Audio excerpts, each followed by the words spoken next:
Bom, bom dia a todos. Vamos dar início à nossa terceira aula da disciplina de cana. Na aula passada nós falamos alguns conceitos, a fenologia, ou as terminologias do setor. Depois falamos do melhoramento genético, né? Como que se obtém as variedades de cana, por que precisamos das variedades de cana. E hoje nós vamos falar do plantio de cana. Vamos falar desde o comecinho. Desde o preparo, vamos falar de tratos e adubação na parte da tarde. Tá? Já estamos aí chegando na terceira, quarta aula hoje. Então, vamos falar desde o preparo, né? Começar lá do comecinho, o preparo do solo para fazer o plantio da cana. Vamos passar pelos tipos de plantio, pela construção de todo o processo aí de preparo e plantio de cana. Fiquem à vontade para perguntar durante a aula, após a aula, pelo microfone, pelo chat. A gente está aí para tentar ajudar. Então, vamos lá. O preparo de solo é o começo de tudo, né? E depende do que você vai preparar em cima do quê? Né? Se esse preparo de solo é em cima de uma área de expansão ou é em cima de uma área de reforma. Ou seja, o que é a área de reforma? Aquela área que já tinha cana e vai replantar a cana, né? Uma reforma em cima daquela área onde já tinha o cultivo de cana. E a área de expansão é o quê? São aquelas áreas novas, né? As áreas que não tinha cultura, ou que é um novo arrendamento, ou que é uma nova propriedade que a usina ou o produtor vai estar trabalhando. Então, isso chama-se área de expansão. Né? Por que expansão? Porque está expandindo a área da usina. Né? Era uma área onde antes não se cultivava, e agora vai se fazer o cultivo naquela área.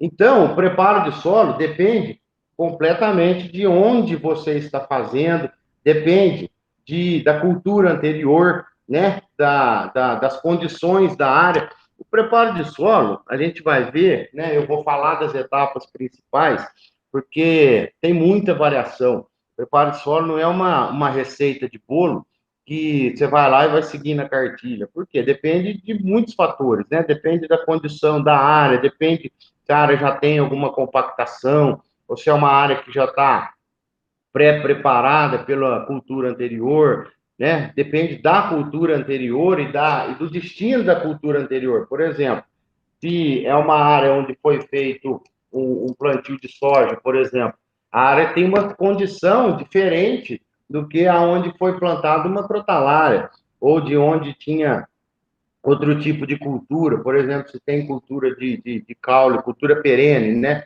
O eucalipto, ou tinha citros, o preparo depende totalmente disso, né? Se tinha citros antes, tem que fazer o arranquio dos tocos, o arranquio das raízes, né? Então, preparo de solo depende completamente de como está a área. Então, eu vou dizer basicamente o beabá, mas lembre-se que pode ter variação de uma usina para outra, né? Então vamos falar, tudo começa com a dessecação. O que é a dessecação? Aplicação de herbicida, né? É a primeira retirada química, por quê? Você precisa controlar, você precisa tirar o que tem de cultura verde, né? Quando ela está seca, que eu vou ter condição de entrar com preparo de solo, com a gradagem, com aração. Então, a primeira coisa que eu preciso fazer de tudo é eliminar os restos verdes, né? Por quê? Porque a planta que ainda está verde, ela vai brotar, provavelmente. Se for uma pastagem, ela tem a rebrota. Então, a gente não quer a rebrota, porque a pastagem ela é desejável quando você vai fazer a pecuária. Mas na cultura da cana é altamente indesejável, né? Porque ela compete, por ela ter as mesmas características de gramínea, né? Poácea, ela, ela tem a mesma capacidade de absorção, ela se interessa pelos mesmos nutrientes da cana, por serem parentes, né? Então, tem que haver, principalmente em área de pastagem, tem que haver uma boa dessecação e, de preferência, fora do período de produção das sementes, né? Porque a pastagem vai produzir as sementes.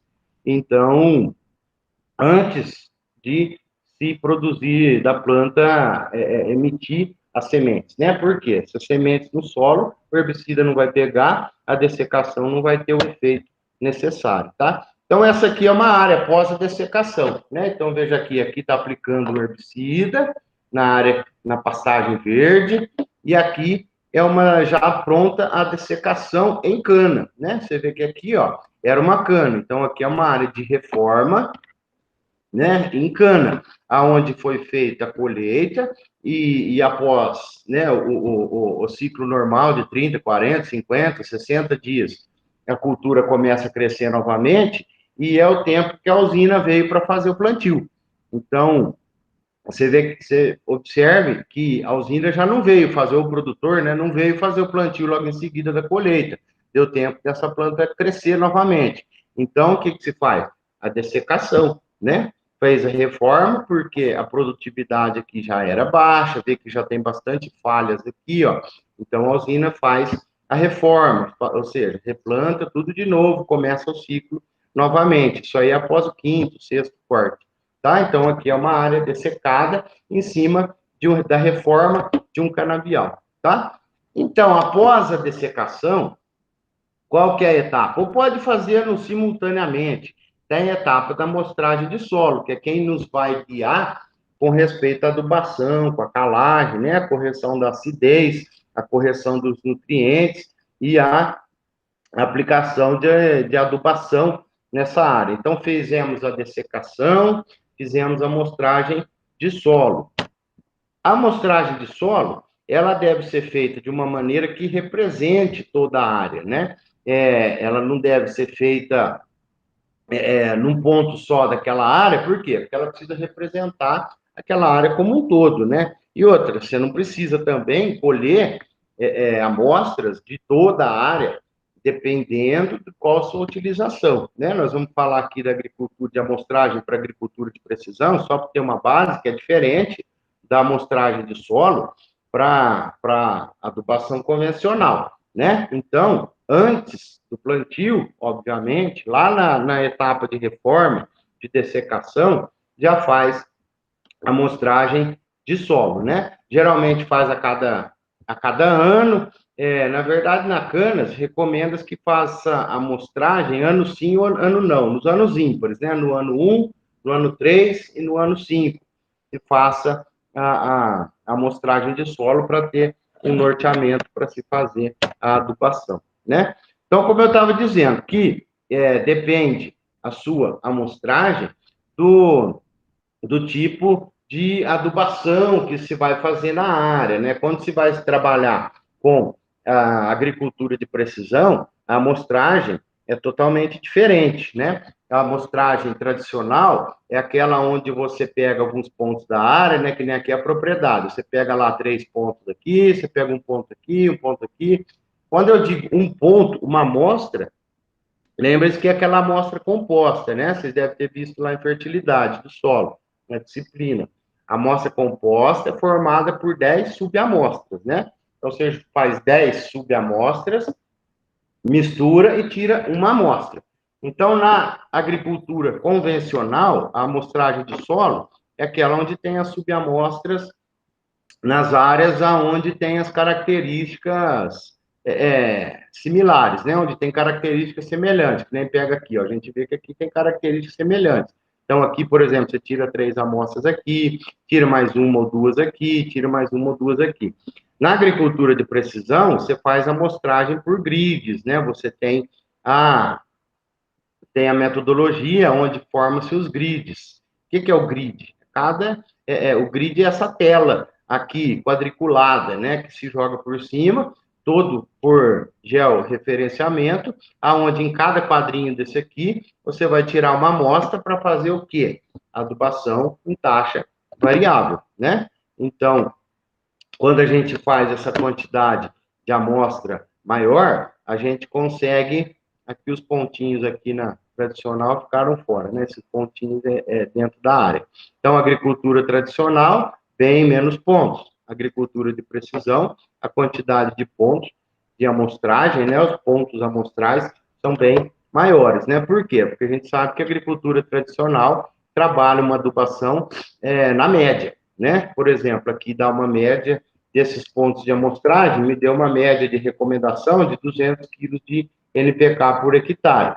Na agricultura de precisão, vai aplicar uma dose, né? Aqui está a adubação, mas pode ser o calcário, né? Corretivo do solo, calcário ou outro corretivo.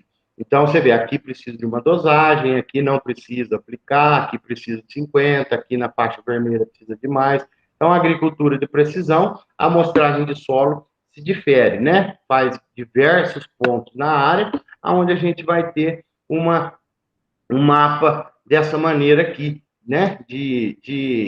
Com mais precisão, né? Onde eu posso pôr a cada ponto uma adubação diferenciada, tá? Eu não vou entrar em detalhes sobre preparo, sobre adubação nesse momento, a gente vai falar disso outra hora, ou não vou ficar entrando em detalhes também sobre a agricultura de precisão, né? Como é que funciona a aplicação taxa variável, porque senão vai fugir demais da nossa disciplina, que é a disciplina cana-de-açúcar, tá? Então, vocês vão ver isso aqui lá na a disciplina de noções de agricultura de precisão, tá?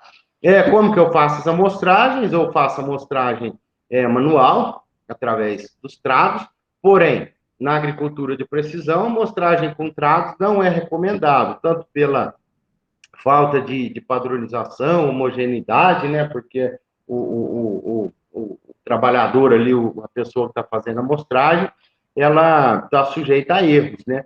E além do que, o rendimento é muito baixo, né? De fazer com trados manuais. Então, se recomenda, né? Que é uma pessoa fazendo a amostragem com trado manual.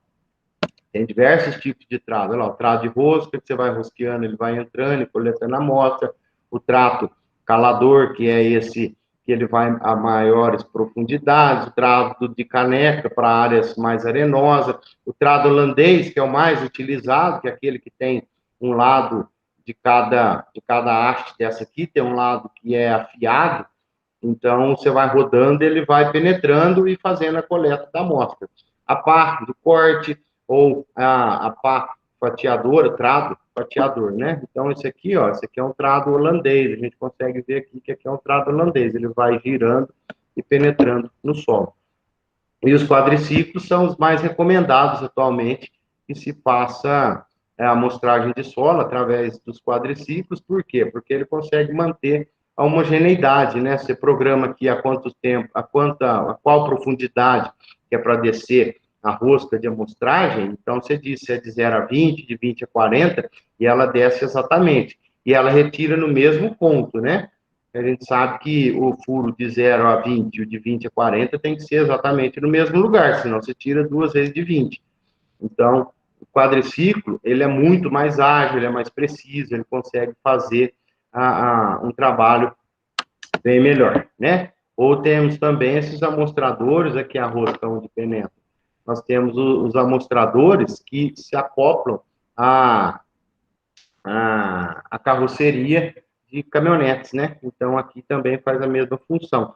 A desvantagem do carro é que ele não chega em lugar que o quadriciclo chega. A vantagem é que você desmonta, joga o amostrador aqui na caçamba e vai embora viajar para longe, né? Outra vantagem da caminhonete é que você coloca uma grande quantidade de amostra. No quadriciclo, você precisa levar de volta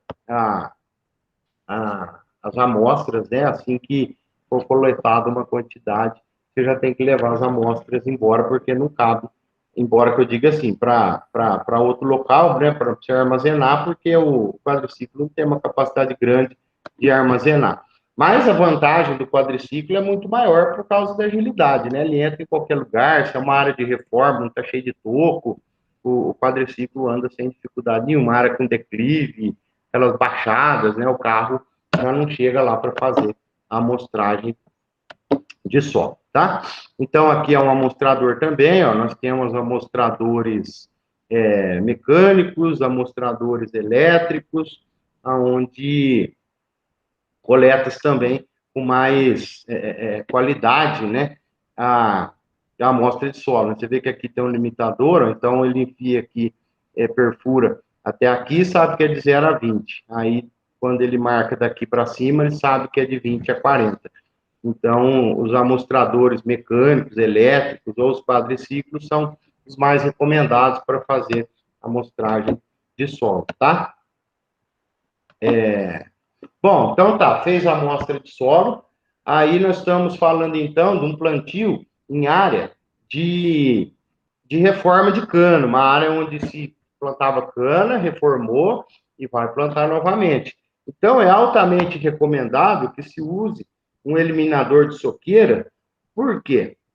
Além, é claro, de ajudar um pouco o serviço de gradagem, né, porque já vai destruir a soqueira, mas principalmente o eliminador de soqueira é recomendável para aquelas áreas onde tem ataque de migdolos, né, aquela área onde é conhecida que tem a presença do besouro do migdolos, né, que é a fase de larva dele, que a gente sabe que o migdolos, ele destrói todo o sistema radicular da planta, ele ataca ali no colo, da base, né, da planta, eliminando e matando essa cana. Então, o que o eliminador de soqueira faz? Aqui fica ligado lá no cardan da máquina, né, na tomada de potência, e aqui tem umas roscas rotativas, aonde vai eliminando, né? Aqui tem onde faz um ancinho aqui, ele faz a primeira abertura da soqueira. E aí vem atrás uma rosca, não tem a foto aqui, atrás tem uma rosca, aonde ela vai rodando numa velocidade muito forte e vai eliminando e arrancando, né? Você vê aqui a, como que fica, né? Quando está arrancando, aonde joga terra, joga longe, porque é uma máquina, é um implemento bem potente aí para fazer a eliminação da soqueira, né? Tem que ter uma certa umidade para utilizar o eliminador de soqueiras, porque senão ele não consegue penetrar, né? Então tem que ter uma umidade razoável aí para conseguir trabalhar com o eliminador, tá? Então aqui você elimina a soqueira e ganha o controle do migdolo, você ganha do migdolo essa batalha aí. A gente sabe que a praga, ela é muito esperta, o migdolo, que ela foge quando pelo próprio som que eu digo assim, a vibração da terra, o migdolo é uma praga esperta, que ela penetra e vai embora. Quando ela sente o vibrar da terra com uma máquina, ou de colheita, ou de tratos, e principalmente o eliminador de soqueira, a praga foge, ela penetra, ela afunda em profundidade e para fugir do eliminador. Então, é uma operação que você já começa fazendo e já tem que ir de maneira ligeira, tá? Então, tá. Então, falamos do início do preparo do solo, aí nós temos né, nós já vamos continuar falando do preparo do solo, mas aqui nós já temos que ter um mapa, já temos que ter já tem que estar determinado o dimensionamento dos nossos talhões, como que nós vamos fazer, qual vai ser o desenho dos nossos talhões, né? O que é recomendado? Que o talhão seja feito, a sulcação seja feita entre o ponto mais comprido, né? É lógico, respeitando que a sulcação tem que ser em nível, né? O talhão, a sulcação vai ser em nível, mas a linha de plantio tem que ser a mais comprida possível, né? Por quê? Para dar rendimento na máquina. A máquina tem que, quanto menos manobra, melhor. A gente sabe que aí de 30%, 40% do tempo da máquina perdido, do tempo perdido, tem uns 40% de uma colhedora é fazendo manobra. Então, o tempo é muito grande, né? Vamos dizer aí que no final do sulco, a colhedora leva 1 minuto e meio para fazer uma manobra. Então, imagina a cada sulco ter que fazer 1 minuto e meio de manobra em cada ponta. Então, quanto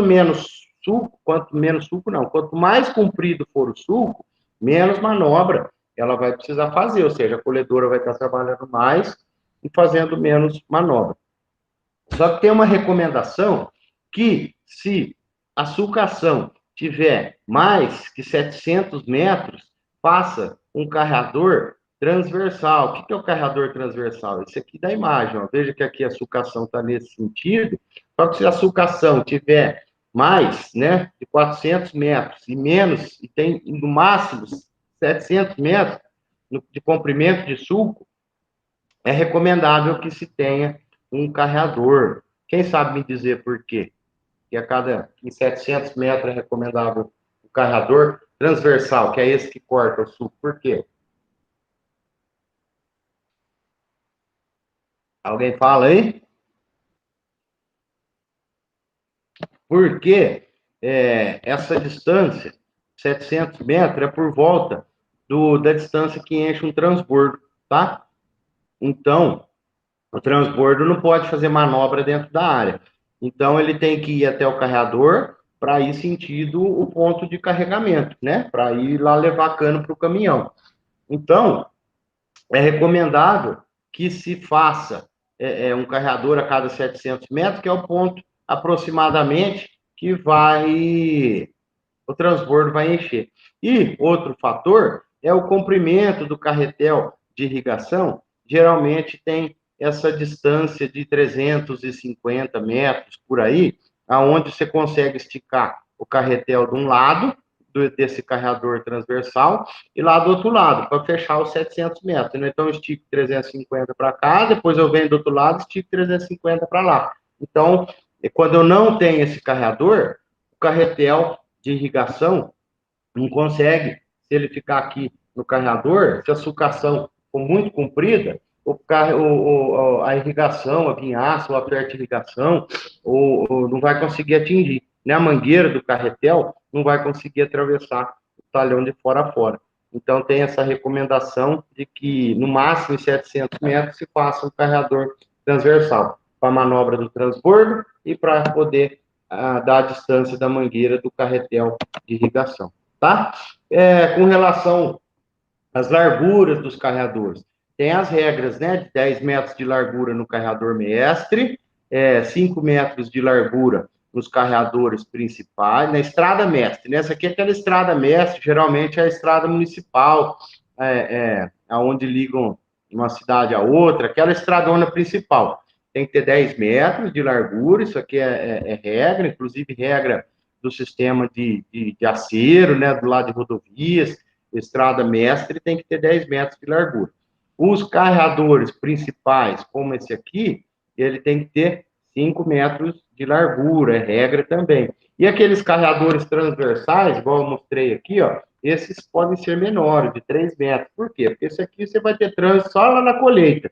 Esse aqui ninguém vai utilizar ele. Então, ele não é nem um carreador principal, muito menos uma estrada mestre.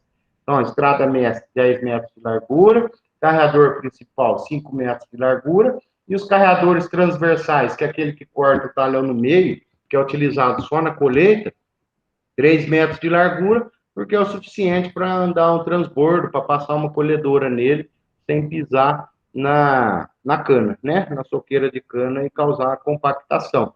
E, geralmente, os carreadores transversais, ele tem o fluxo no sentido único, né? Ele não tem trator, ou muito menos caminhão, ou colhedora que vai se cruzar, né? Então, por isso que ele pode ter a distância de 3 metros, que é somente um sentido único que o carregador transversal vai ser utilizado, tá? Como que eu faço o carregador? Com moto niveladora.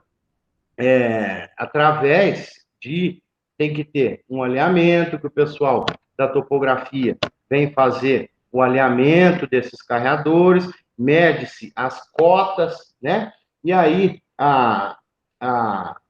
o trator, a moto niveladora, né? Ele vem, a Patrol, ela vem e faz o alinhamento desse carregador, faz a construção do carregador, né? Então, vê que aqui, ó, tem um alinhamento aonde o pessoal da topografia veio fazer esse alinhamento. Ele faz as medidas com o teodolito e faz todo o alinhamento, de modo que ele fique, olha aqui, o carregador tem que ser assim, ó, totalmente alinhado. Ele não pode ter esses dentes aqui, ó. Veja aqui formou um dente. Por quê? Porque esse sulcador, a hora que veio, ele parou a hora que um chegou na estrada, mas o outro ainda não tinha chegado na estrada. Então, o que se recomenda? Que o primeiro carregador, que o primeiro sulcador, quando é numa área, por exemplo, assim, ó, que a sulcação vai morrer no carregador, é recomendado que o sulcador venha e entre no carregador para o segundo chegar até aqui na beirada do carregador, porque se eu erguer o sulcador quando o primeiro chegar no carregador, o segundo não vai chegar no carregador. Então, o que é que se manda fazer? O primeiro adentre o carregador, por quê? Depois vem com a moto niveladora e com a marcação do pessoal da topografia, você deixa esse carregador totalmente reto, né? Então, o carregador não pode ser cheio de zigue-zague, porque você vai estar perdendo área e porque vai estar dificultando o trânsito, né? Quando o carregador está em zigue-zague, o caminhão passa por cima da cana, trator, carro passa em cima da cana, começa a desviar por dentro do talhão, então o carregador tem que ser totalmente alinhado. Além do alinhamento, ele tem que estar em nível. Um carregador assim, ó, ele não pode. Quem sabe falar por que o carregador não pode ser assim? Qual que é o principal prejuízo? Tem dois problemas aí em fazer carregador em desnível, rebaixado dessa maneira, com relação à quadra, ao talhão. Quem sabe dizer?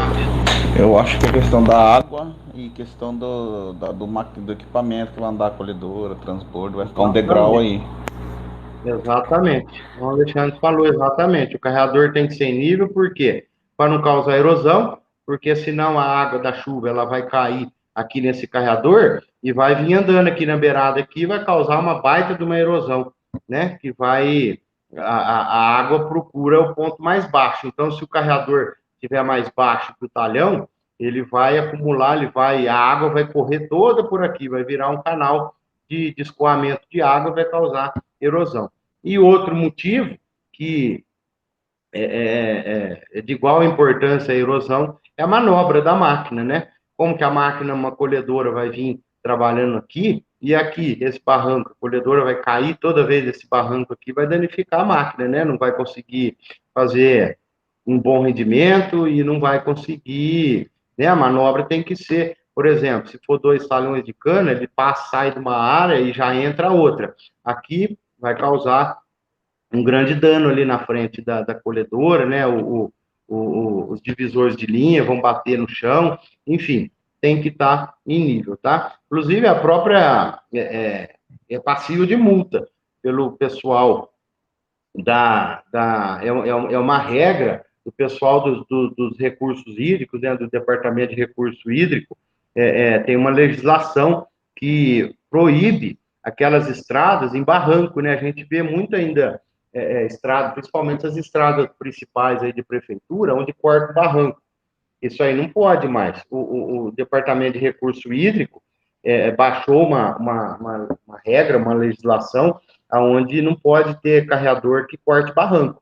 Você tem que fazer um aterro, né? Quando tiver um barranco, o carreador passando no meio, você tem que fazer um aterro para o carreador ficar em nível. Exatamente por conta de preservação de recursos hídricos, tá? Para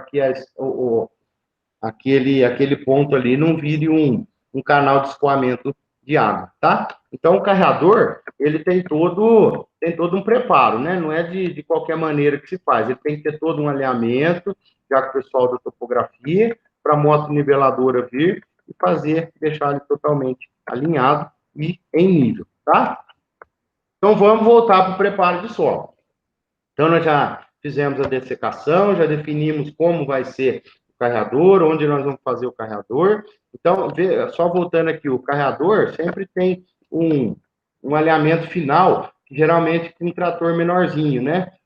A moto niveladora faz a estrada como um todo antes do plantio. Aí, depois do plantio, geralmente tem um trator menor, com uma lâminazinha aqui atrás, e esse aqui consegue fazer um alinhamento final, né? Fala que é um arremate aí da sucação. Esse tratorzinho menor faz um alinhamento. Às vezes a empresa usa ou não.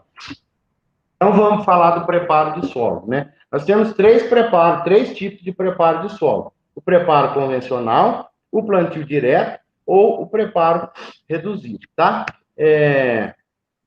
O preparo convencional, qual que é a diferença? No decorrer nós vamos falando, mas o preparo convencional, é aquele onde se faz mais etapas, né? Para fazer aquele revolvimento do solo, para inverter a camada, jogar aquela camada mais fértil para cima, né? E a camada menos fértil da superfície, jogar para baixo, né? Você inverte o solo, que é recomendável, você faz uma destruição da soqueira, enfim, o preparo de solo convencional é aquele onde você faz a gradagem, você faz a aração, você faz a subsolagem, né? Você faz depois uma grade intermediária, uma grade niveladora. Então, o preparo convencional é esse, onde faz todas as etapas, faz a subsolagem, faz a aração, faz a subsolagem, faz a grade intermediária, faz, se necessário, se ainda tiver torrões na área ou tiver desnivelado, utiliza-se a grade niveladora, tá? Então, o preparo convencional é esse que não pula etapa, faz tudo. O preparo reduzido é aquele que geralmente faz uma etapa só, a subsolagem, né? Quando necessário, uma gradagem. Mas quando a gente fala preparo reduzido, é que se faz geralmente uma operação só e geralmente a descompactação do terreno através de um subsolador. Então, não vai fazer gradagem média, niveladora, não vai fazer aração, só faz uma descompactação ou só uma aração. Enfim, isso é um preparo reduzido. E o plantio direto é aquele que não faz nada, é aquele que você termina uma cultura e já começa outra novamente, tá? Sem fazer nenhum tipo de preparo, você já sulca em cima da lavoura anterior. Eu vou fazer alguns comentários mais para frente a respeito de qual se compensa, né? Bom, eu já posso até falar que o plantio direto na cana não tem sido uma prática muito utilizada por conta de que, né, que eu quero deixar a minha opinião, a minha experiência, de que em culturas que nem soja, onde tem um ciclo aí de 120, 140 dias, você pode fazer plantio direto, deve fazer plantio direto. Por quê? Porque o ciclo é curto, né? Então, você teve um trânsito só da colheita naquela área de um trator. Você plantou e depois você vai entrar colhendo num período de 140 dias. Então, não há necessidade de você fazer todo um preparo de solo de novo se você teve um período curto.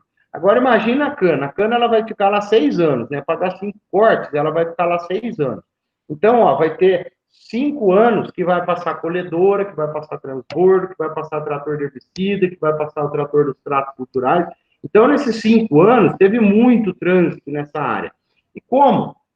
Em 6 anos, né? Em 5 cortes, em 6 anos, porque o primeiro ano não corta, começa a cortar no segundo ano, que vai dar o primeiro corte. Primeiro ano você planta e corta no segundo ano. Então, imagina após 6 anos o trânsito que você já não teve nessa área.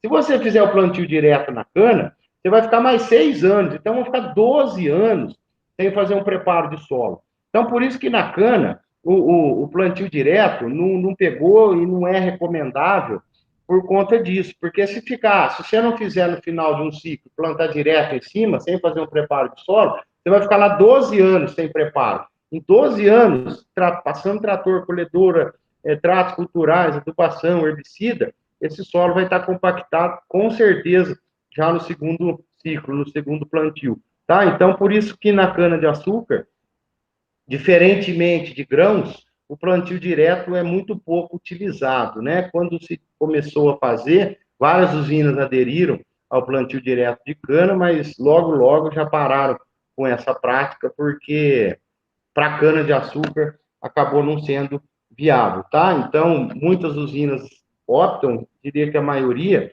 a fazer o preparo de solo convencional, né? Aquele que faz aração, subsolagem, a grade média, né? Por conta que vai ficar esse tempo todo ali sem você poder fazer o preparo do solo de novo. Ou, no mínimo, um preparo reduzido, onde se faça uma descompactação daquela área, tá? Então, vamos falar do preparo de solo convencional. Eu vou utilizar ele porque é o que as usinas mais têm feito, né? Primeiro passo para o preparo de solo convencional é a gradagem. O que a gradagem vai fazer?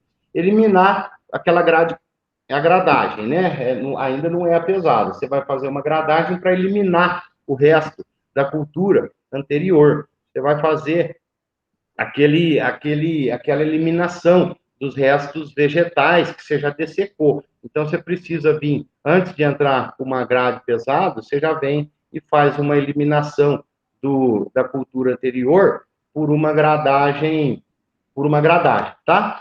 Aí sim que você entra com uma grade pesada. É o que eu estou dizendo, tá? Talvez alguém aí de vocês trabalhe no preparo de solo, vocês vão dizer, fala assim, eu não faço a intermediária, eu não faço a grade leve intermediária primeiro da pesada, tudo bem, normal, né? Tem empresa que tem uma metodologia para ter menos custo, para utilizar menos máquina, ou então não é necessário que se faça uma grade para eliminar resto de cultura. Então, eu vou dizer quais são todas as operações, tá? Antes de se fazer o plantio da cana. Aí, depois que você faz a eliminação do resto das culturas anterior, aí sim você entra com uma grade pesada ou uma grade aradora. Porque o que essa vai fazer? Ela vai aprofundar e vai revirar o solo, ela vai fazer um preparo em profundidade, né? Essa aqui não é uma grade pesada, essa foto aqui. Essa aqui é. Então, ela vai aprofundar os discos de grade, ela vai aprofundar de maneira a também incorporar, essa é uma grade aradora, essa é uma grade intermediária aradora, essa é uma grade pesada. Ela vai também incorporar o resto da cultura anterior, vai revirar o solo. Quando eu falo o que é revirar o solo, que aquela camada de baixo, ela é uma camada menos fértil, e a camada de cima é uma camada mais fértil, por quê? Porque tem a palhada da cultura anterior, então aquela palhada entra em decomposição, ela retém umidade, ela dá mais aeração para a planta, ela segura a compactação. Então, o que faz? Então, joga essa camada mais fértil para baixo, e aquela camada menos fértil você joga para cima. Ou a gradagem pesada. Isso quem faz melhor é a aração. A grade pesada ela vai dar mais uma descompactada naquela camada de cima.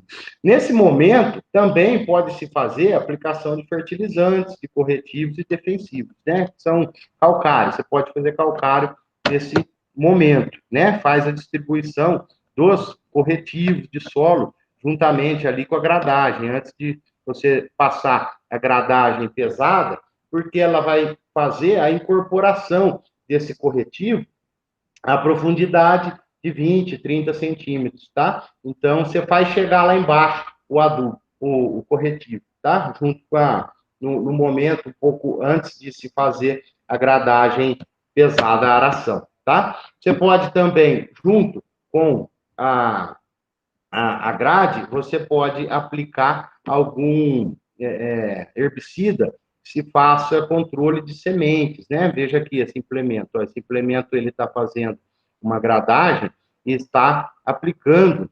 Geralmente se usa trifluralina, que é um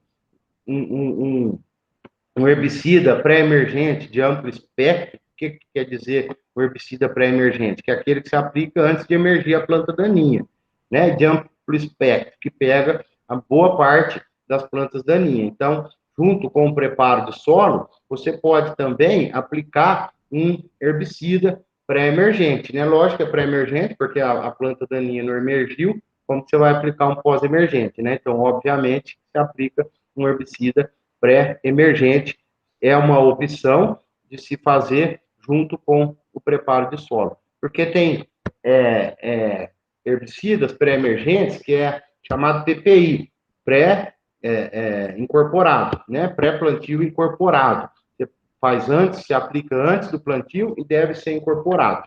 Tem herbicidas pré-emergentes que devem ficar naquela camada superior do solo, que não precisa ser incorporado. Então, aquele pré-emergente que precisa ser incorporado, você tem essa opção de fazer junto com a gradagem, tá? Tem empresa que faz antes e depois vem a gradagem e incorpora. Ou, você já economiza uma operação, você pode fazer juntamente com o preparo de solo, tá?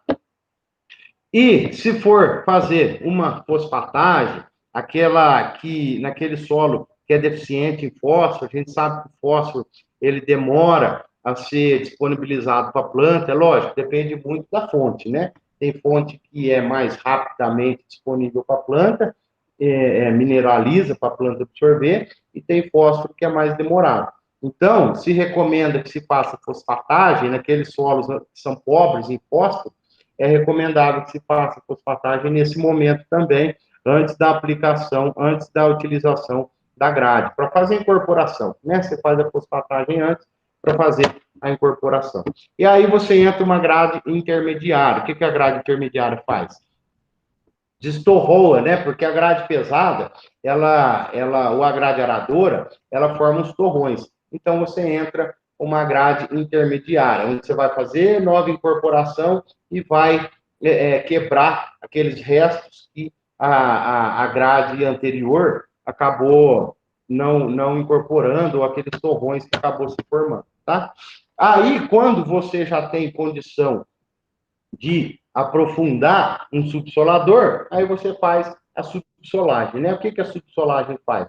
Ela quebra aquela camada que está compactada em profundidade, né? Porque a compactação, ela é prejudicial naquela que fica ali nas raízes, né? É ali que compacta, é ali que o trânsito, o tráfego de máquinas compacta aquela camada a partir de 20 centímetros. Então, é ali que o subsolador tem que entrar. É por isso que o subsolador ele é muito utilizado, que a grade pesada, ela muitas vezes não consegue descompactar uma compactação muito forte em profundidade, uma grade não chega lá para fazer descompactação. Então, lembre-se que essa cultura vai ficar lá 5 anos, então você tem que descompactar esse solo, porque provavelmente ele vai estar compactado, tá? E o que faz a cana perder, lembre-se disso, o que faz a cana perder produtividade é a compactação, né? Se você fizer um experimento, se você arrancar aquela soqueira que não está produzindo, que está produzindo 60 toneladas, você conseguir arrancar ela com a raiz e levar num solo que está preparado, aquela soqueira vai voltar a produzir novamente 100, 120 toneladas, tá? Então, o que causa a perda de produtividade da soqueira, que vai decaindo ano a ano, até a necessidade de se fazer a reforma, é exatamente a compactação, tá? Porque, ó, se você deu adubo, se choveu, você se controlou as plantas daninhas, ou seja, controlou a planta daninha, fez adubação e choveu, ora, a planta era para nascer normal. E por que ela não nasce? Por que ela vai perdendo na por conta da compactação do solo, tá? Então, por isso que o subsolador é altamente recomendável, né? Veja aqui como que é um solo compactado. Veja aqui, ó, que aqui foi aqui na camada superficial, o solo não está compactado. Veja aqui o nível de compactação. Quando é uma compactação mais rasa, assim, a grade pesada até que consegue quebrar essa camada compactada. Mas o ideal é o subsolador, tá? Veja aqui outra camada mais profunda de compactação. Então, veja aqui, ó, uma camada compactada quase que na superfície, que uma gradagem é suficiente para fazer, e uma compactação mais profunda. Elton, sim, nós vamos falar do que é o canteirizado já já, mas você tem razão, sim, seu comentário aí, que o plantio de canteiro é mais econômico e viável. Sim, nós vamos falar dele. Então, veja aqui, uma compactação, a camada profunda. Agora, como que eu sei? Eu tenho que fazer algum penetrômetro, né? O penetrômetro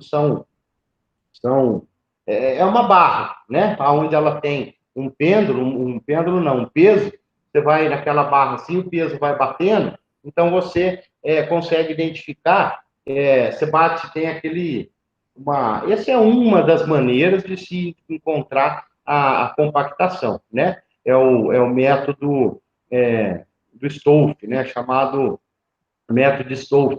Stolf é o professor Rubismar Stolf da UFSCar, que ele desenvolveu esse método. É um ferro onde você enfia ele tem uma ponta, você enfia ele no solo, aí tem um peso que você levanta o peso e solta, aí ele cai. Quando a cada batida esse ferro ele vai penetrando, ainda não chegou na camada compactada. A hora que você solta o peso, o ferro não vai mais, é que você encontrou a camada compactada. Aí você vê a profundidade que está compactado. Aí o seu subsolador vai ter que trabalhar naquela profundidade, né? Mais superficial ou mais profunda, tá? Então, essa aqui é uma etapa de subsolagem, né? Onde ele vai descompactar. Então, esse aqui, ó, é um subsolador. Então, vejam que nós temos uma outra opção que chama escarificador, que é para aquela situação onde a camada compactada está superficial, como naquela foto que nós vimos ali, alguns slides para trás. Camada superficial compactada, um escarificador já é o suficiente. Camada profunda compactada, tem que ser um subsolador. Porque esse aqui, o escarificador, ele é mais leve, ele tem mais haste. Ele não consegue penetrar em profundidade. Enquanto que o subsolador, veja a diferença, ele tem menos hastes, ó, 2 na frente, 3 atrás, hastes mais reforçadas, onde elas vão entrar em profundidade. Então, compactação superficial, escarificador, compactação profunda tem que ser um subsolador, tá? Terceiro passo, aração. O Elton, lá na frente nós vamos falar da canterização. Canterização, só adiantando, é que você não faz a descompactação em toda a área, você faz a descompactação na entrelinha, de modo só onde o trator passa o rodado, né, onde a colhedora está pisando. Você não descompacta por toda a área. Então, você pode fazer a descompactação na entrelinha e o trator sempre passa no mesmo local aonde você faz a descompactação, né? Você descompacta sempre na onde o trator, a colhedora vai passar. Então, isso é o sistema de canterização. Na agricultura de precisão, isso veio à tona, né? Não é uma técnica nova, mas voltou-se a utilizar por conta do piloto automático, né?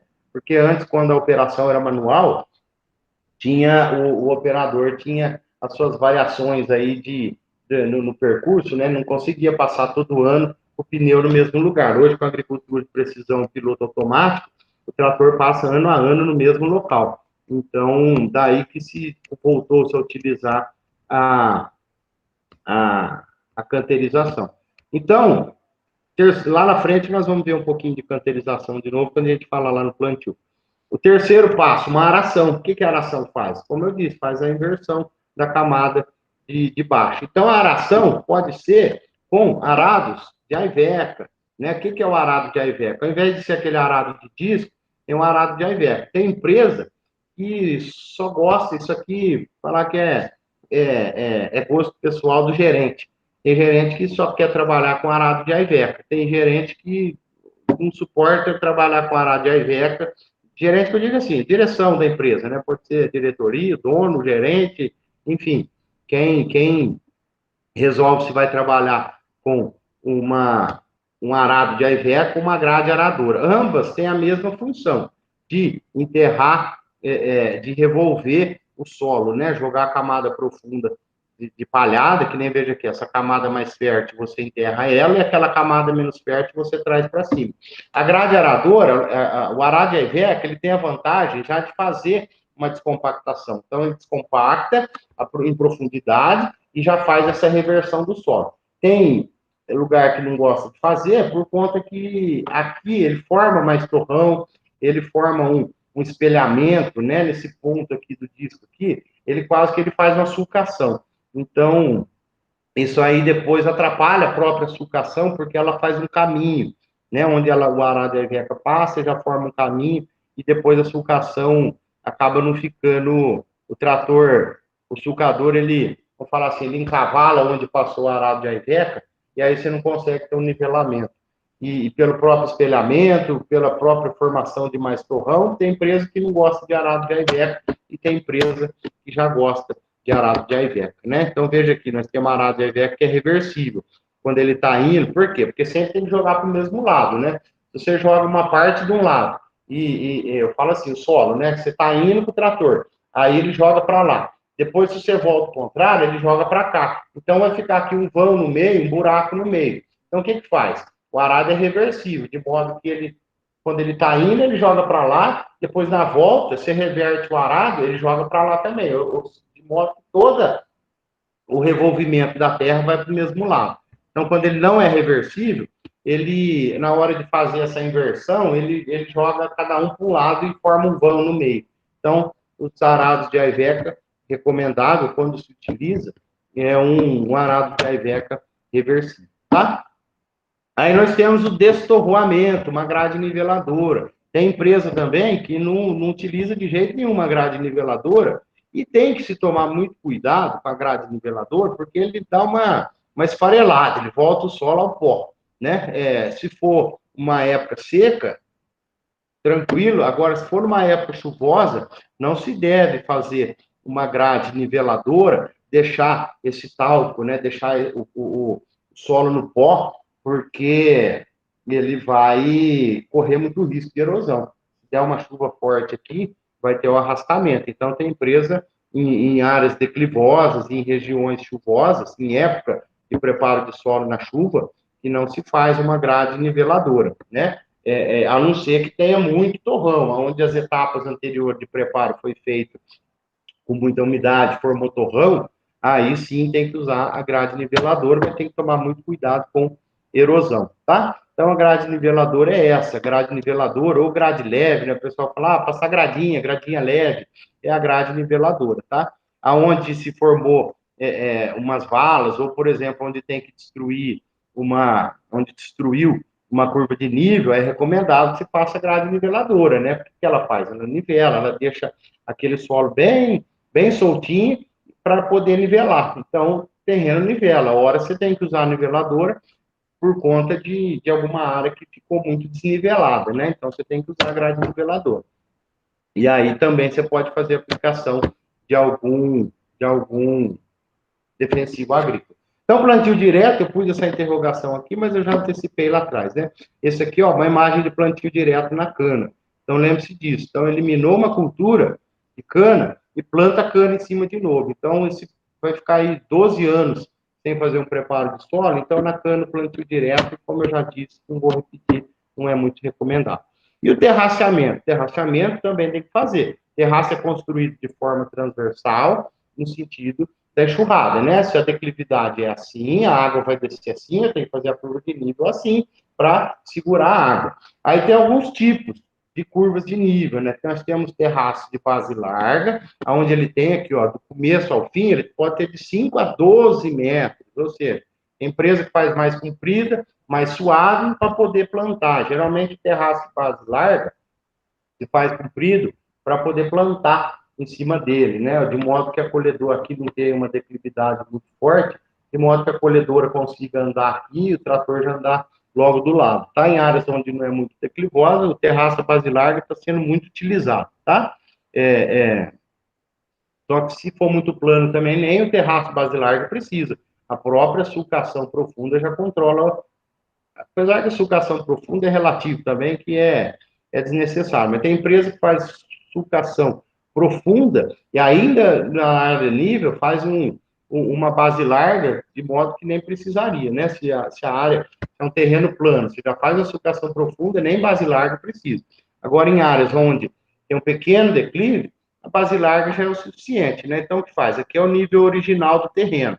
O nível original do terreno. Então, a máquina corta aqui e joga aqui, né? Veja que o que retirou daqui, jogou para o lado de cá. Então, ó, tem uma área de corte, uma área de aterro, né? Aqui é o nível original. Então, você corta aqui e joga desse lado de cá. Então, esse é um terraço de base larga, onde pode-se até trabalhar, passar colhendo, sulcando por cima do terraço, tá? Outro tipo de, então, aqui, ó, o terraço de base larga, ele é bem suave, né? Aqui vai ter, assim, aquele problema, daqui vai ficar uma área, né? Então, aqui, geralmente, se aplica alguma matéria orgânica, porque aqui, quando você cortar aqui, esse pedaço que vai ficar o solo pobre, né? E aqui vai ficar o solo mais rico, que você tirou daqui, jogou aqui, ou às vezes até o solo pobre no aterro, né? Porque é o solo que você cortou, o solo profundo. Então, aqui, geralmente, é uma área que fica menos produtivo. Então, aqui, um terraço de base larga, ele é bem suave. Aí, nós temos terraço de forma de embutido, ó, terraço embutido. Aonde eu faço essa parede maior aqui, ó. Então, eu faço o corte também e faço o aterro. Mas veja a diferença do base larga, é uma coisa suave. O terraço embutido é esse aqui. Olha, eu faço um corte, aqui eu faço uma parede. Aqui é recomendado para áreas mais declivosas ainda. Tem empresa que gosta de fazer independente do declive, também para poder plantar até aqui em cima. Deixa só um espaço aqui para a esteira da colhedora e planta aqui. Só que, imagina uma área declivosa. Você faz um aterro assim, uma colhedora vai passar lá de 14% de declividade, que já é perigoso para a colhedora colher, né? Tem operador, o Alexandre está aí, que conhece bem o que eu estou falando, em área de terraço embutido, quando ele é muito alto, o declive fica muito pesado, porque já tem o declive do terreno, mais o declive do aterro do terraço embutido, tem área que é perigosa a colhedora andar e tombar. É isso mesmo, Alexandre? É isso mesmo, principalmente se for plantio simples, né? O plantio simples, né? Se for que nem aqui é o duplo alternado, aí acaba aumentando a bitola da colhedora, acaba entrando em área com um declive maior do que comparado ao plantio simples, de espaçamento simples. espaçamento simples, né? É. Tá certo. Então, pior ainda o terraço no espaçamento simples, né? Isso que você fala, é mais perigoso ainda. Então, aqui, um terraço embutido, veja que a parede dele é alta, né? Então, o terraço embutido tem essa característica, tem um corte e faz uma parede mais alta, tá? Aqui um terraço embutido, que é diferente do basilargo. O basilargo entra aqui e vai até lá na frente. O terraço embutido, ele forma essa parede aqui, que ela segura melhor a água em terrenos declivosos, né? Então, você pode fazer o terraço embutido com uma moto niveladora, aqui onde ela bota a lâmina de lado, e vai raspando, formando essa parede, ou até mesmo com uma pá, né? Você é capaz de fazer o terraço embutido com a pá, em áreas que são muito declivosas. A gente vê aqui, ó, apesar da imagem, a gente não vê o declive, mas a gente consegue imaginar como essa área é declivosa pela quantidade de curva de nível que tem nela, né? Veja aqui, ó, uma em cima da outra e terraços embutidos, terraços altos, um em cima da outra. Então, uma área declivosa, você não tem outra opção. Você tem que fazer assim. Apesar que aqui está totalmente desfavorável, né? Sucação curta, enfim, tem que aproveitar a área. E aí, por fim, depois do preparo de solo, a gente entra com a sucação propriamente dita, tá? Que é aquilo lá que eu disse, quanto mais comprido o sulco, melhor, por conta de menos manobras da colhedora, menos manobras na colheita, e, enfim, e totalmente nivelado, paralelo, um sulco com o outro, né? Você vê que a curva que um faz, os outros também fazem, né? Então, essa é uma sucação, tem que ser paralela com a utilização de piloto automático, hoje ficou muito mais fácil.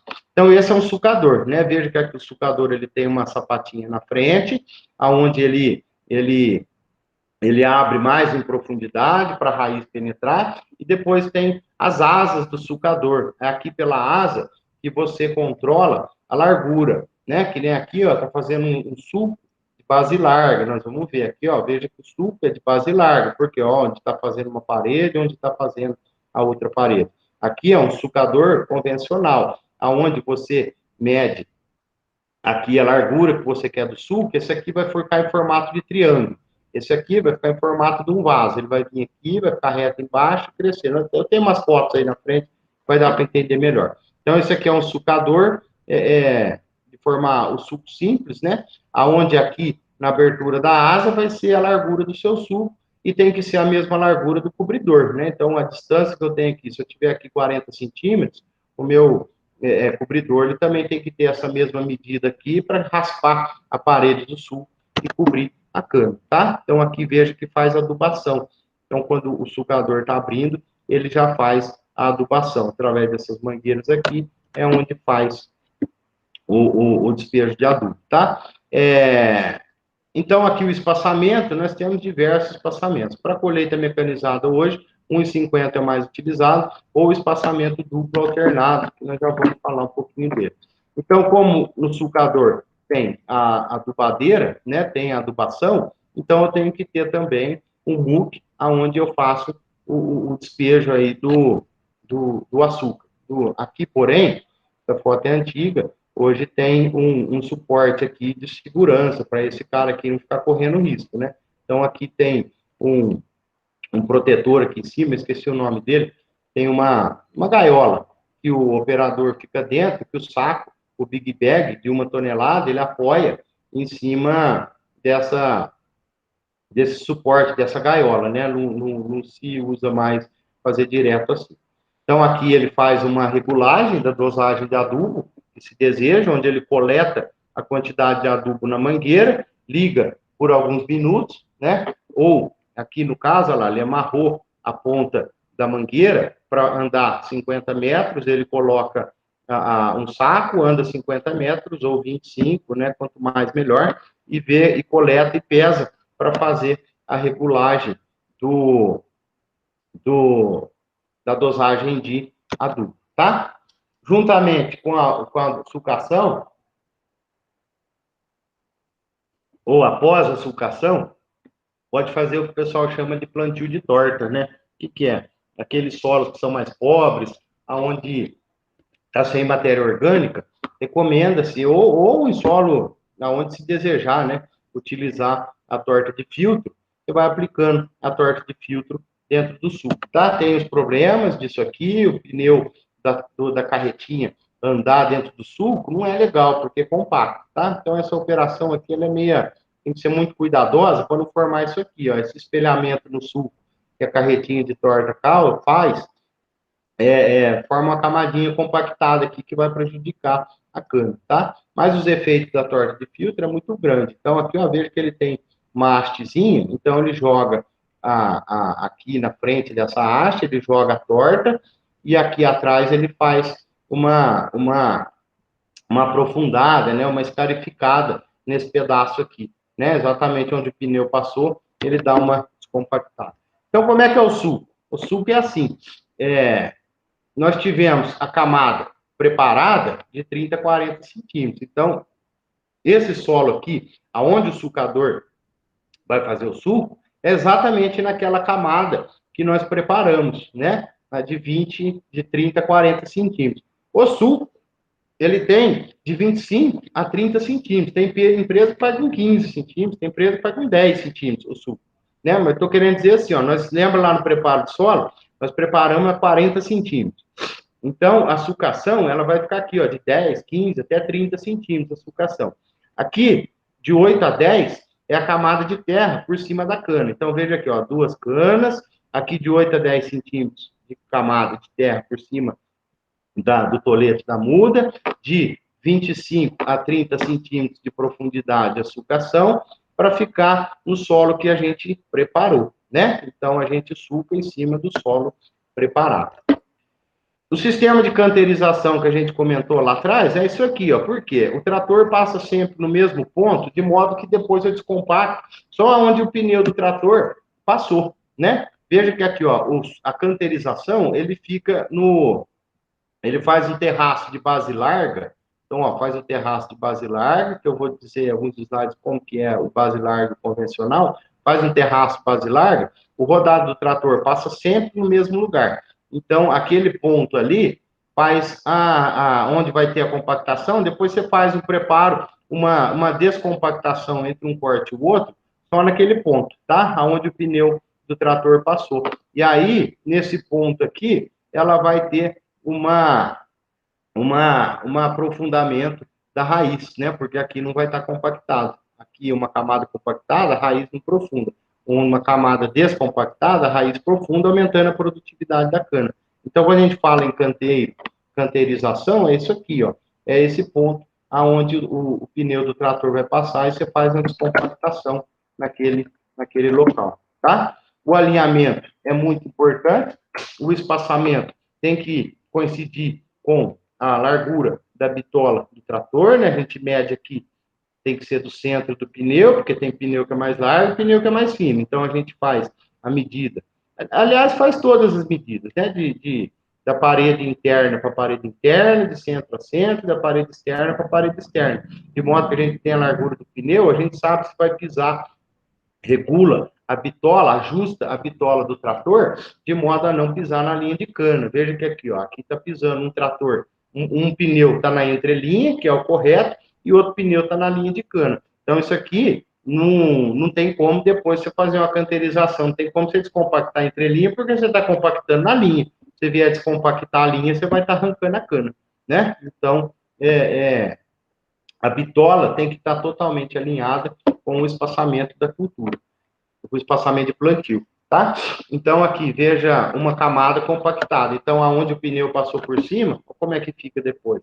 Uma linha de cana pisoteada, onde foi a compactação, olha a diferença do que uma linha de cana aonde não se pisou, né? Então, a diferença está exatamente aqui. E na linha onde o pneu, o trator passou, não vai ter a produtividade, não vai ser a mesma, tá? Então, aqui, ó, os tipos de suco que a gente estava falando. Suco simples, né, que o Alexandre comentou aí, ó, suco simples, o que é? Um espaçamento, pode ser de 1,50, 1,40, manual utilizava muito 40, agora com máquina se utiliza 1,50, o rodado do pneu passar melhor sem pisar no suco.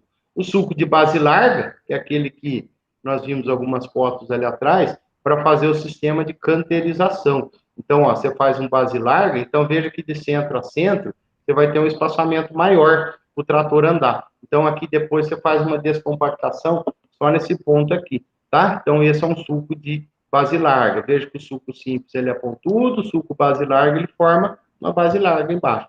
E o suco duplo? Suco duplo, ó, é o plantio abacaxi.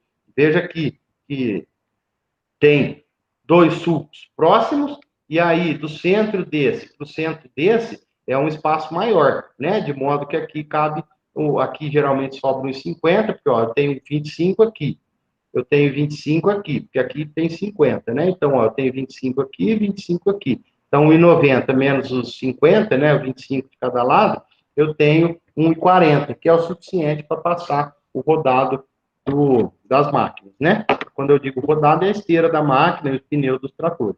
Então, ó, suco simples, suco base larga para canteiro e suco duplo no plantio abacaxi, né? Para se colher duas linhas. Lá na aula de colheita, nós vamos falar um pouquinho das vantagens em se colher duas ruas simultaneamente, tá? Então, aí cada um vai ter um espaçamento, né? Suco simples com 1,50, lá, tem 6.666 metros linear de cana para você plantar no hectare. Quanto maior o espaçamento, menos metro linha de cana você vai ter. O base larga, mesma coisa, como ele tem um espaçamento maior, ele vai ter menos linha de cana.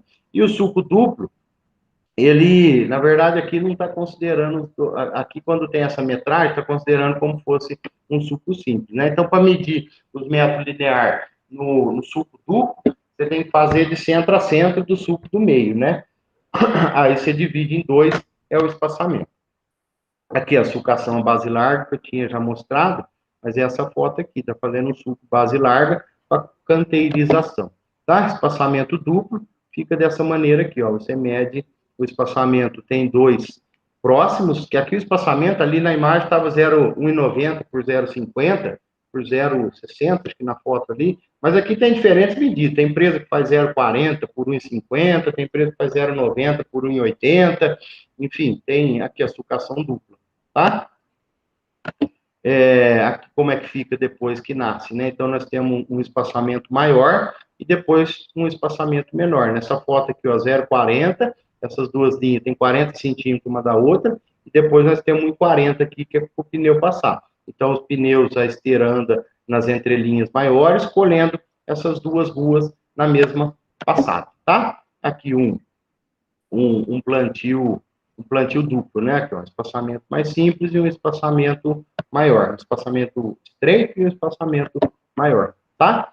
E aí tem a escolha da variedade propriamente dita, né? Que nós já falamos na aula anterior sobre a formação de viveiros de muda. Eu devia ter até tirado esses slides aqui, porque esses slides são lá nós falamos já na aula passada do melhoramento genético, da escolha da variedade e do viveiro de muda. Então, quem não assistiu à aula passada, esse assunto aqui, viveiro de muda, já está lá, já foi dito, né? Do tratamento térmico, do plantio, de como se forma os viveiros primários. Então, quem não viu, as técnicas de multiplicação rápida, o que é meiose, assista lá na aula anterior. Né? Recomendação, lá, o plantio de MPP, que é para formar os canteiros, né?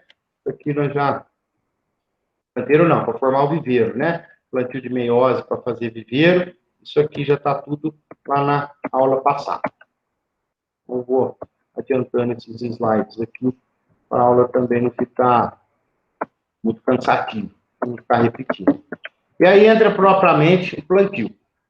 O plantio, ele tem 3 épocas de plantio, né? Tem 3 tipos de plantio que é denominado plantio de 18 meses, ou cana de ano e meio, plantio de 15 meses, que é a cana de inverno, ou plantio de 12 meses, que é a cana de ano.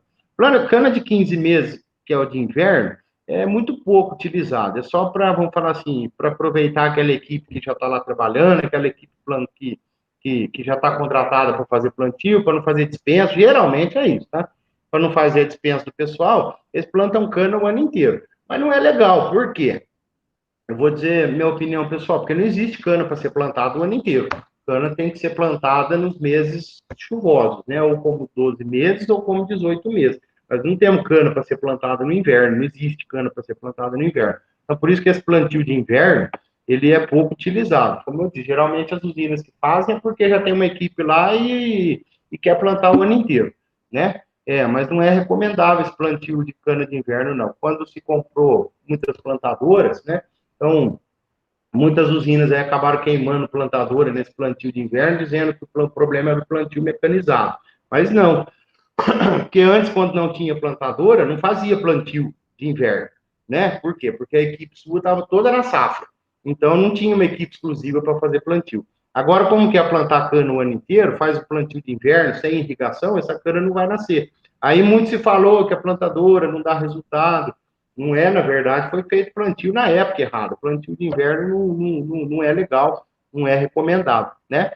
Agora sim, eu não estou dizendo que o plantio mecânico é melhor que o. Aqui eu não vou dar muito minhas opiniões particulares, né? Porque o vídeo fica gravado. Então, a gente sabe das dificuldades aí do plantio mecanizado, né? Muita empresa começou o plantio mecanizado, agora está aí vendendo as plantadoras para voltar para o plantio manual, né? Porque quando se parou o plantio manual era por conta de rendimento, por conta das normas de segurança, para não poder ficar sentado em cima, ficar andando em cima da carga, né? As questões de altura, trabalho em altura. Então, se partiu-se muito aí para o plantio mecanizado, né? Mas muitas empresas estão retornando. Então, aqui o importante que eu quero que vocês lembrem é isso aqui, ó, plantio de cana de 18 meses. Por que 18 meses? Porque você planta ela, por exemplo, em dezembro, em novembro. Você planta ela em novembro do ano que vem você não colhe, você vai colher ela no começo da safra, dali 18 meses, né? Então, ela vai ficar um ano inteiro, mais meio ano. Você planta em novembro de 2020, você planta. Novembro de 2021, você não colhe, você vai colher lá em abril de 2022. Então, o plantio de uma cana de ano e meio esse ano, você vai colher ela em 2022. Qual fala assim, mas eu vou ficar 2 anos um ano sem colher? Sim, compensa, tá? Porque a produtividade dela vai ser muito maior, o pegamento dela vai ser muito melhor, enfim, compensa o plantio de 18 meses, que é o mais utilizado. O plantio de 12 meses é aquele que geralmente você faz no começo do ano e Espera aí que eu estou falando o contrário. O plantio de 12 meses é aquele que você faz no final do ano e colhe no final do ano seguinte. O plantio de 18 meses é aquele que você faz no começo do ano, não colhe no começo do ano seguinte e colhe mais lá para o final do ano. Então, ele vai ficar 18 meses a cana crescendo, tá? Então, ó, cana de 18 meses é a cana de ano e meio, que você planta no começo do ano e colhe no final do ano seguinte. Cana de 15 meses é aquela que você planta no meio do ano e vai colher no final do ano seguinte. Cana de 12 meses é aquela que você planta no final do ano e vai colher no final do ano que vem, tá? Essa aqui, por que você consegue colher em 12 meses? Porque ela vai pegar 2 verões. É a cana de 2 que você vai colher, ela vai pegar o verão, as chuvas desse ano, e vai pegar um pouco da chuva do ano que vem. Então, você consegue colher em 12 meses. Cana de 18 meses, você vai plantar ela na chuva, mas ela já vai enfrentar um período de seca, né? Você plantou em ali em abril, que já está secando, já está terminando a chuva. Aqui nesse meio aqui, ó, é seca, né? É seca. Então, aqui a cana de ano e meio, por que ela precisa ficar um ano e meio? Você plantou e veio uma seca, a cana não cresceu. Aí ela vai começar a crescer de novo aqui no final do ano, que é a chuva, e vai continuar crescendo no ano que vem, e você vai colher aqui na seca novamente, tá?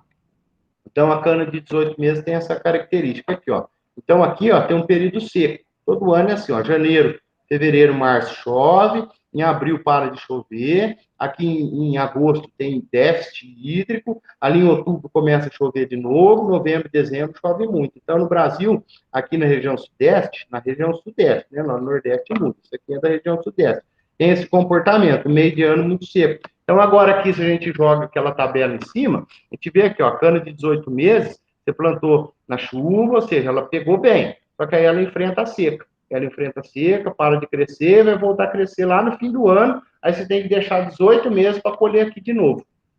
A cana de inverno você planta na seca. Esse é o problema, né? Então, muitas plantadoras, o pessoal fala, a plantadora não virou nada, mas por quê? Plantou no meio do ano, plantou na seca e não irrigou. Então, aqui a cana não brotou, a cana não nasceu, né? Então, não é culpa da plantadora. Você podia plantar manual aqui também na cana de inverno, e nós não temos cana que aguente brotação na seca. Então, se você plantar aqui no meio do ano, não vai ter seca, não vai ter chuva, vai ter um déficit hídrico, a cana não vai nascer, não importa se é manual ou se é mecânico, né? Ela vai chegar, começar a chover aqui em outubro, então muitas vezes essa muda que você jogou aqui, que você plantou, já está até morta. Então não adianta chover aqui. E o plantio de 12 meses é aquele que você vai plantar na chuva, ela vai enfrentar, ela vai passar pela chuva na época de brotação, na época de crescimento. Aqui ela vai amadurecer e vai estar pronta para colher aqui de novo, tá? Então, nós temos dois tipos de plantio. Plantio manual, que na verdade ele é semi-mecanizado, porque ele tem a parte que é mecanizada, né? Tem o carregamento e o caminhão. Então, vejam que aqui, eu vou até passar um exercício, vocês vão ter que fazer, e quando eu disser lá no exercício uma equipe, eu estou querendo dizer isso aqui, ó. Isso aqui, ó, é uma equipe de plantio. Veja que essa equipe de plantio, ela tem 1, 2, 3, 4, 5, 6, 7, 8, 9, 10, 11, 12, tem mais um aqui, 13 pessoas, deve ter mais. Esse aqui não conta, esse aqui, na verdade, ele não está plantando, ele está só medindo. Então, ó, aqui é uma equipe de plantio de 12 pessoas. Veja que aqui em cima do caminhão eu fico com 4. Por quê? Esse cara aqui, ó, joga para esse plantar, esse cara aqui joga para esse plantar, esse cara aqui joga para esse plantar, esse outro cara aqui joga para esse plantar. E as outras pessoas vêm atrás picando essa cana e ajeitando essa cana, tá? Então, isso é uma equipe de plantio, onde trabalham em pares, né? Esse cara trabalha com esse aqui trabalha com esse trabalha com esse outro trabalha com esse. Cada um joga a cana no sul. E esse aqui atrás vem picando ou ajeitando essa cana em cima, onde vai plantar a banqueta, que eu não vou entrar em detalhe do que é a banqueta, não. Mas a banqueta é onde o caminhão passa, né? A banqueta é onde aqui não está sulcado. O sulcador pula 2 ruas, 2 sulcos sem fazer, para o caminhão poder passar. Aí depois você tem que jogar, depois o sulcador vem passando aqui onde o caminhão passou, e essa cana que está aqui em cima você vai jogar na banqueta, que é onde foi feita a sulcação depois, tá? Então tem a equipe que joga dentro do sulco, tem a pessoa que joga dentro do sulco, e tem a pessoa que joga essa cana em cima do sulco, que é onde vai ser plantada depois da sucação, a hora que o caminhão sair, tá? Então, o plantio manual tem que ter o corte da muda, manual também, tá? Então, o plantio manual tem corte da muda manual, por quê? Porque precisa ser a cana inteira. Então, isso aqui é uma muda de cana para plantio manual. Então, aqui, ó, que eu vou deixar um exercício para vocês fazerem, vai estar lá no teste, que o quê? Você precisa, quando você vai fazer o plantio manual, você precisa saber o número de cortador que você vai precisar. Por quê? Porque você não corta a cana no dia do plantio. Você tem que cortar a cana 1, 2, 3 dias antes, né? Por quê? Para não faltar cana. Porque se faltar cana lá no plantio, vai parar caminhão, vai parar sucador, vai parar as equipes de plantio. Então, o corte da cana manual, ele é feito antecipado, né? Com alguns dias antes, né? Não pode passar de 7 dias essa cana cortada. Então, 2 dias antes, você já está fazendo o corte que vai plantar, né? Que nem hoje no sábado, está fazendo o corte da cana, da muda que vai ser plantada na segunda. Então, eu tenho que saber o quanto de cana que eu preciso cortar, né? Nós, como técnico da área, quem for trabalhar com isso, eu cansei de fazer essas contas na minha época de usina. Eu fazia essa conta quando era supervisor do plantio, da colheita, eu fazia essas contas diariamente. Toda hora eu tinha que saber quantas pessoas que eu ia precisar no corte da muda aquele dia.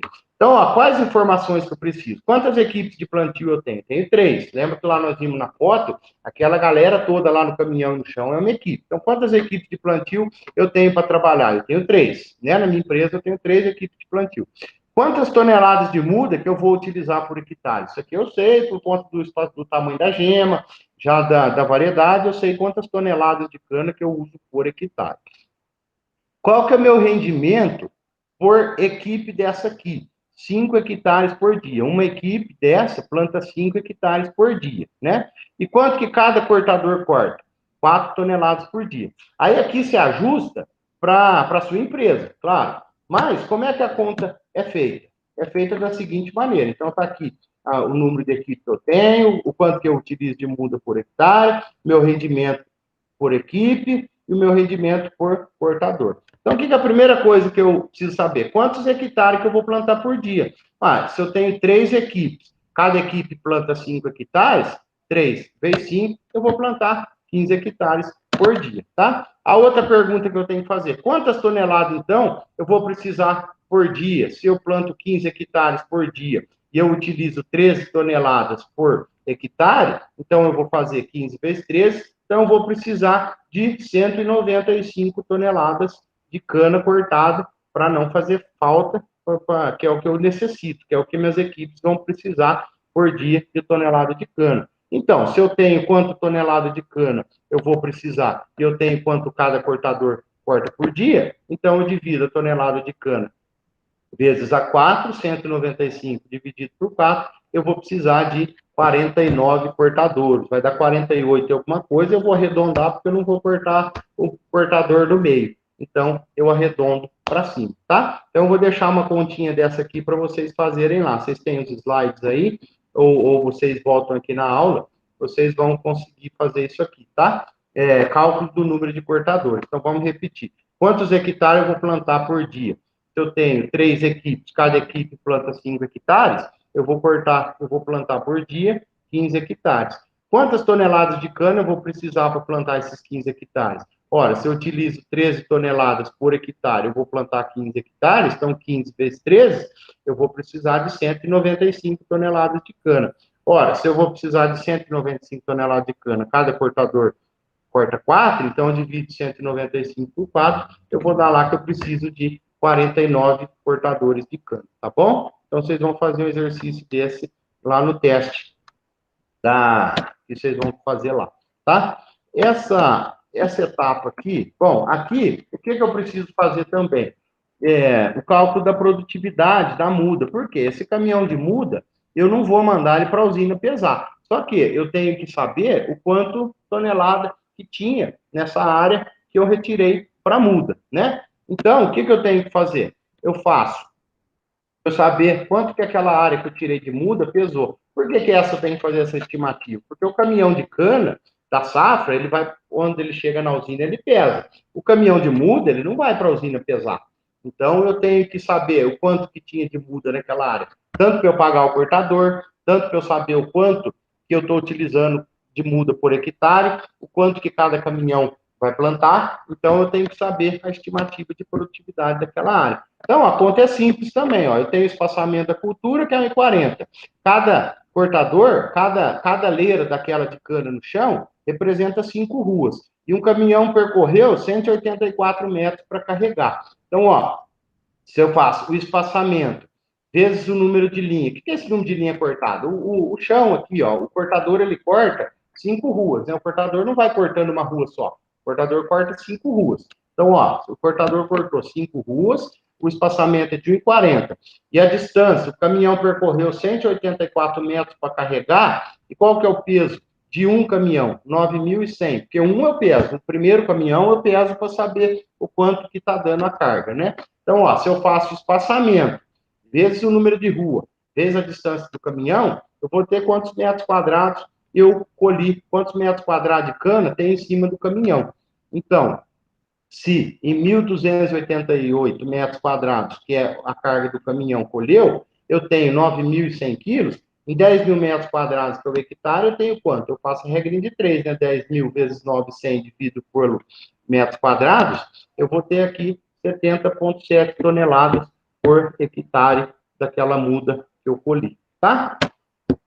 Então, depois que eu colhi, que eu cortei, eu faço o carregamento manual, por isso que a gente fala que plantio manual, na verdade, não é totalmente manual, né? Ele seria manual se eu carregasse o caminhão na mão. Então, na verdade, é um plantio semi-mecanizado, né? Mas a gente fala de plantio, chama de plantio manual, mas ele não é todo manual, principalmente aqui, ó, ele vai precisar de um caminhão, ele vai precisar de uma carregadora para carregar a muda, né? Então, aqui é um caminhão carregado de muda com 3 feixes de cana, onde a equipe vai vir aqui e tirando cada cana dessa por vez, tá? Onde é feita a distribuição de muda, conforme eu já disse para vocês, aqui é uma equipe trabalhando, né? Cada cara aqui de cima está jogando a cana para um cara daqui de baixo, depois vem outra equipe, vem outra pessoa cortando essa cana, tá? De modo que a cana fica no chão exatamente dessa maneira aqui, depois que ela está distribuída. Então, nós vimos lá na aula passada também, porque que a gente tem que picar a cana por volta de 40 centímetros para que não tenha aquela dominância apical, né? Que é a hora que a cana ergue as pontas e não vai brotar, tá? Então, o plantio manual, ele tem que ter uma pessoa que vem atrás fazendo esse repique aqui, tá? Em média, 1 hectare de cana, planta de 7 a 10 hectares de muda.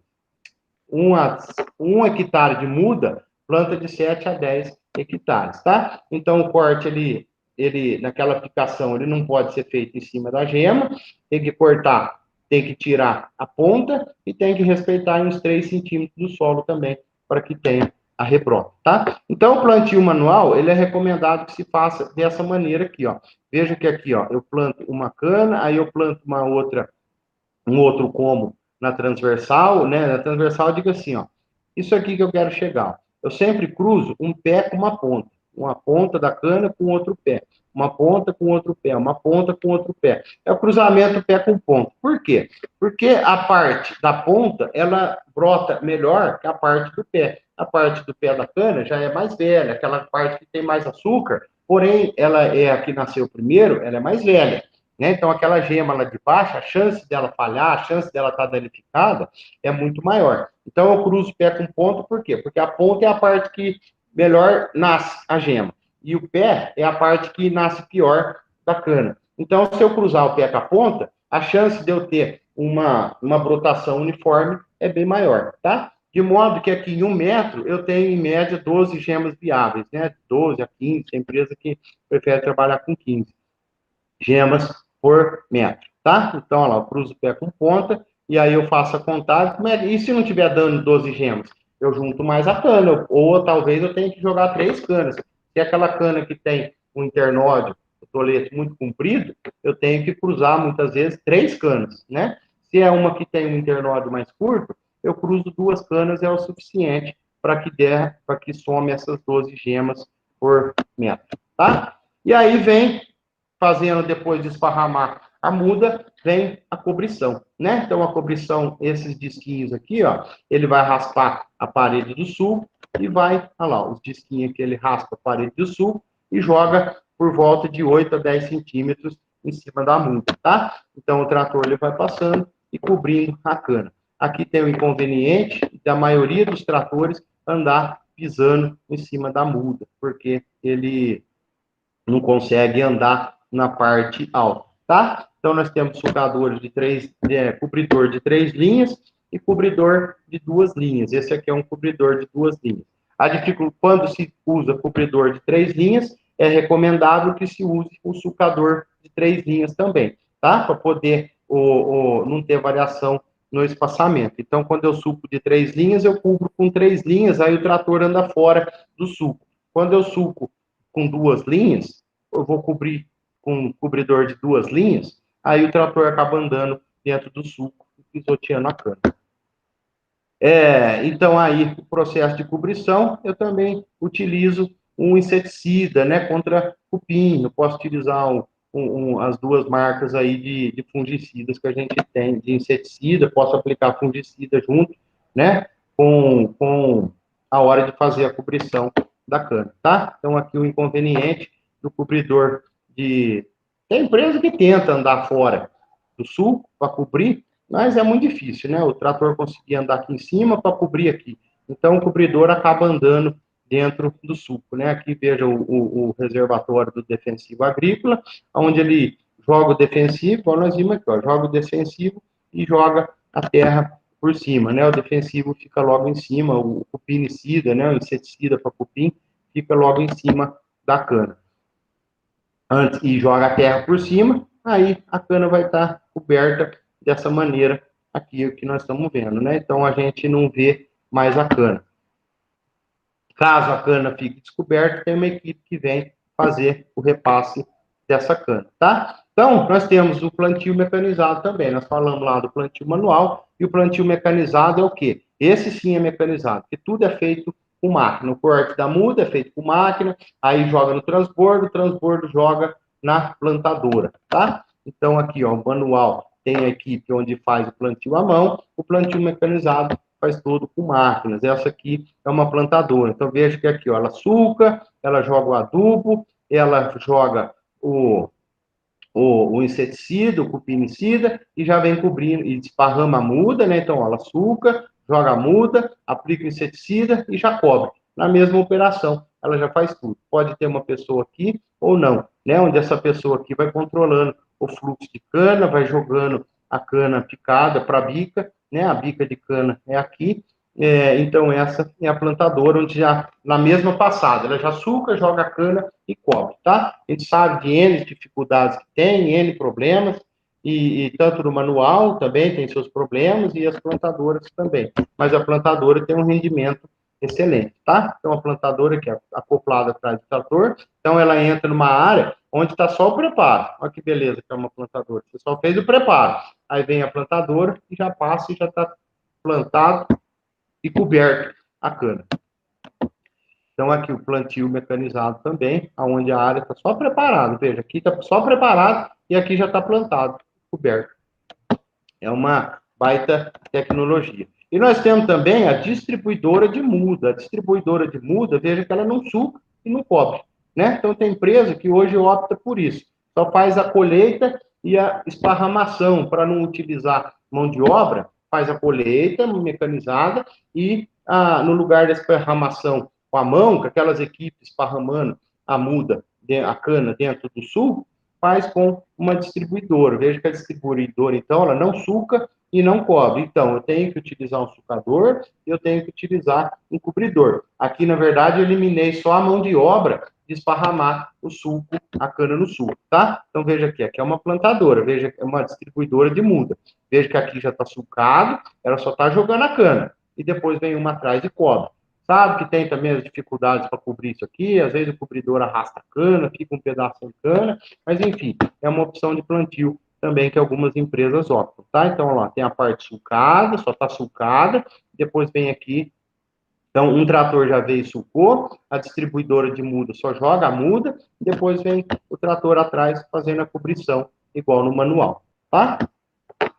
E repasse, o que é o repasse? Sempre a usina também tem uma equipe, geralmente aí com 3 pessoas, onde elas vêm logo atrás cobrindo essas canas que ficaram para fora, essas canas que o cobridor não cobriu, ou que a plantadora ou a distribuidora de muda ficou para fora do sul, pode ter, não é toda equipe que quer ter esse gasto com mão de obra, porque esse pessoal precisa levar eles, depois precisa buscar eles, porque eles aparecem depois do plantio. Depois que foi tudo embora, eles aparecem fazendo o que a gente chama de repasse, que é cobrindo essas canas que ficaram para fora de maneira manual, tá? E nós temos também o plantio mecanizado de MPB, que atualmente ele é utilizado principalmente para fazer plantio manual, plantio de viveiros, né? O plantio comercial, lá de 5, de 10 mil hectares, muitas vezes a quantidade de MPB não é suficiente, né? Precisa de uma quantidade muito grande. O plantio mecanizado de MPB geralmente se faz para os viveiros, tá? Então, olha lá, o plantio mecanizado de MPB, tá? Então, nós temos todas as opções de plantio mecanizado. Com a plantadora, propriamente dita, que suca, joga a cana, aplica, suca, joga o adubo, joga a cana, joga o inseticida e cobre. Já faz tudo numa passada. Temos a distribuidora de muda dentro do plantio mecanizado. Tem uma distribuidora de muda que não suca e que não cobra, e temos plantadoras de MPB, que não suca, mas ela já planta a muda e já cobre, né? Já compacta. Ela faz um furo, planta a mudinha e já compacta com essas rodinhas aqui. Então, você só precisa sucar, tá? E depois que você fez o plantio, entra a última etapa, que é a aplicação de herbicida. Então, depois que foi todo mundo embora, depois que já acabou o plantio, já fez o repasse, aí sim entra com o herbicida, que é a última entrada que vai dar na área. Depois do herbicida pré-emergente, a gente vê no caso aqui, é um herbicida pré-emergente, que não tem mato ainda, e aí não se pode entrar mais na área, aquela área deve ser isolada, e dali algum tempo, se necessário, né, depois que ver se escapou alguma coisa que o herbicida pré-emergente não controlou, você pode mandar uma equipe para fazer uma capina química, e aí ter a operação de quebra-lombo vai ser, nós vamos falar na parte da tarde, na próxima aula nós vamos falar como é que funciona o quebra-lombo, tá? Então eu não vou me antecipar. E entre um plantio e outro, nós podemos fazer a rotação de cultura, seja com amendoim, soja ou crotalária, que são os mais utilizados, tá? O amendoim e a soja você colhe e aproveita o faturamento da venda do grão. A crotalária é somente uma adubação verde, onde você vai fazer a incorporação desse vegetal para que faça uma estruturação do solo, uma fixação melhor de nitrogênio. Fixação de nitrogênio, o amendoim e a soja também fazem. E a crotalária tem a vantagem de fazer adubação verde, que ela extrai o nutriente e esse nutriente vai voltar para a planta, tá? Então, uma rotação de cultura entre um plantio e outro com uma leguminosa é altamente recomendável com amendoim ou com uma soja ou então com a crotalária, né? A gente vê aqui a crotalária, o que ela faz? Ela tem esses rolos faca, que chama, né? Que ela vai passando e fazendo a incorporação dessa matéria verde, tá? Então, a crotalária, ela ajuda a eliminar praga, ela faz adubação verde, ela fixa nitrogênio, é uma prática bastante utilizada aí pela usina, e também tem usina que não gosta de arrendar para amendoim, para soja, porque acaba ficando na mão do terceiro, porque a usina propriamente não tem os equipamentos e também nem tem interesse em ficar comprando semente de soja, semente de amendoim, depois comercializar esse produto. Então, o que geralmente a usina faz? Ela arrenda para alguém fazer esse plantio. E aí a pessoa devolve essa área plantada. Tem os inconvenientes, que às vezes a pessoa não cumpre os horários, não cumpre o preparo que devia ser feito, ou você tem que plantar e a soja, o amendoim atrasou. Então, tem usina que não gosta de fazer rotação com terceiros, não. E essas utilizam, geralmente, crotalária na rotação de cultura. Ok? Então, essa era a aula de preparo e plantio.